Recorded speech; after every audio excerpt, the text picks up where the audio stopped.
સાબરકાંઠા જિલ્લાના રસ્તાઓ અત્યારે જય અંબેના નાદથી ગુંજી ઉઠ્યા છે, ત્યારે પોલીસ દ્વારા વિસામાનું આયોજન કરવામાં આવ્યું છે। પોલીસ વડાએ આરતી ઉતારી વિસામાનો શુભારંભ કરાવ્યો હતો, ત્યારે જય અંબેના નાદથી રસ્તાઓ ગુંજી ઉઠ્યા છે। મોટી માત્રામાં શ્રદ્ધાળુઓ જો કે પગપાળા પણ જઈ રહ્યા છે, ત્યારે અંબાજીના રસ્તાઓ જય અંબેના નાદથી ગુંજી ઉઠ્યા। જો કે પોલીસ દ્વારા વિસામાનું આયોજન કરવામાં આવ્યું છે। પદયાત્રીઓ માટે ભોજનની પણ વ્યવસ્થા કરાઈ છે।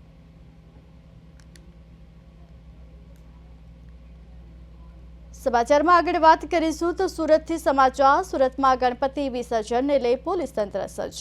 કાયદોની વ્યવસ્થા જળવાઈ રહે તે માટે પોલીસ કમિશનર અનુપમસિંહ ગહેલોત સહિત પોલીસ કર્મીઓ દ્વારા નિરીક્ષણ કરવામાં આવ્યું। રસ્તાઓ પર અલગ અલગ વિભાગના અધિકારી સાથે નિરીક્ષણ કરાયું।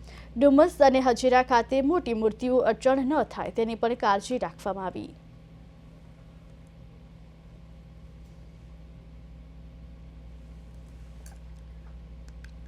જોકે અધિકારી સાથે સ્થળ પર જઈ નિરીક્ષણ કરવામાં આવ્યું, ત્યારે ગણપતિ વિસર્જનને લઈને પોલીસ તંત્ર સજ્જ છે। ગણપતિ વિસર્જનને લઈને પોલીસ તંત્ર દ્વારા તૈયારીઓ કરવામાં આવી।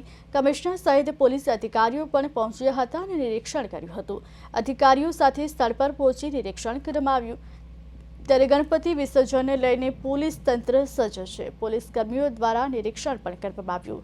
અધિકારીઓ સાથે સ્થળ પર જઈ અને નિરીક્ષણ કર્યું હતું।